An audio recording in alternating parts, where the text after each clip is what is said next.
This is why when people say, why doesn't God stop all the evil in the world? I normally say, because if he did, he might start with you.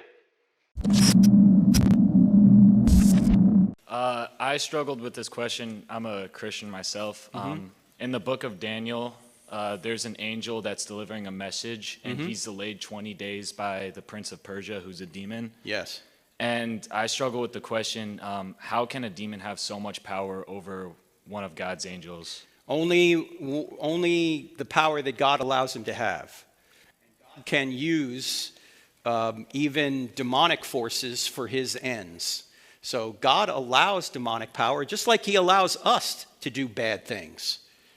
You know, he could take away our ability to do anything anytime he wants, right? This is why when people say, why doesn't God stop all the evil in the world? I normally say, because if he did, he might start with you and me.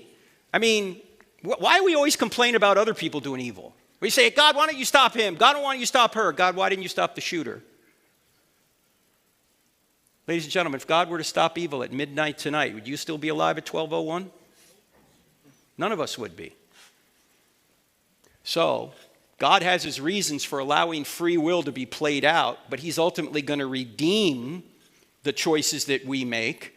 And for those of us that repent and want to follow him, we'll be with him for eternity. And those that don't want to repent, they'll be quarantined from God and the believers for all eternity. That's what hell is. You're quarantined, so you can't use your free choice to interfere with the people who do want to follow Jesus.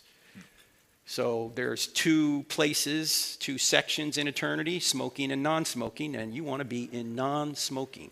All right? Does that make sense, Henry? Yes, sir. But is there a meaning in the delay of the message? That message in Daniel? Yeah. Well, I'd have to go back and read that whole context to see, but I know what you're talking about. I think it's just illustrating that there are spiritual forces out there, and we're in a spiritual battle. And Paul says the same thing in Ephesians. We don't fight against flesh and blood, but against these principalities of darkness. And so you say, but I know people who are doing evil. Okay, they're doing evil, but they may be being held hostage due to their own choices by demonic forces. They're still made in the image of God, and we treat them like they're still redeemable. And so we try and save them from it. It's not hate to say to somebody, you shouldn't be doing what you're doing and you should repent and follow Jesus, because if Christianity's true, that's the most loving message you could give them. But so many people who don't accept Jesus think you're hating them by disagreeing with them. If disagreement is hate, then they're hating us by disagreeing with Christianity.